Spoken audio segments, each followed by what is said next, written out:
Burma alias మయన్మార్లో ఆంగ్ San సూచీ ప్రభుత్వం ఎందుకు దిగిపోయింది? అక్కడ సైనిక అధికారులకి ఆ స్వతంత్రం వచ్చిన నాటి నుండి 25% పార్లమెంట్ సీట్లు ఫిక్స్ అయిపోయి ఉంటాయి. అంటే 25 మంది మాజీ సైనిక అధికారులు ఆటోమేటిక్ పార్లమెంట్ సభ్యులుగా అయిపోతారు. వాళ్ళ సైన్యంలో పదవీకాలం ముగిగాని వాళ్ళు రాజకీయాలను శాసిస్తున్నారు. ప్రభుత్వం ఎవరున్నా సరే చివరికి వాళ్ళు చెప్పినట్టు నడవాల్సినటువంటి పరిస్థితి వస్తుంది.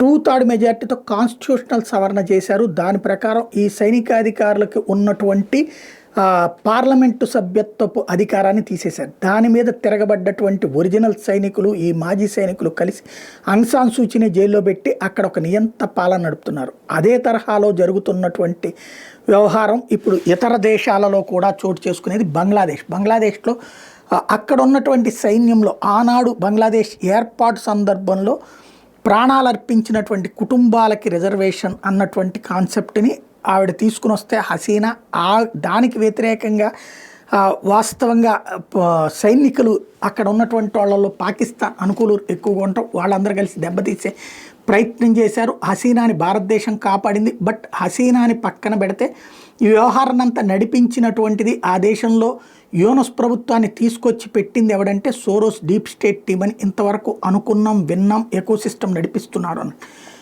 ఇప్పుడు తాజాగా దానికి సాక్ష్యం బయటపడింది. ప్రస్తుతం పక్కన ట్రంప్ వచ్చాక సోరోస్ దేశం విడిచి పారిపోతాడా లేకపోతే ఏమవుతుందో అనుకుంటుంటే ఆ సోరోస్ కొడుకెళ్ళి బంగ్లాదేశ్ ప్రధానమంత్రిని కలవటం అన్నటువంటిది ఇక్కడ కీలకమైనటువంటి అంశం. యూనస్ని కలిశాడు అంటే దాన్ని బట్టి అర్థం చేసుకోవచ్చు అసలు ప్రజల చేత ఎన్నిక కానీ ఒక దగుల్బాజీగాడు ఒక తీవ్రవాదిని కలిశాడు అంటేనే అక్కడ పరిస్థితి ఏంటనేది అర్థం చేసుకోవచ్చు.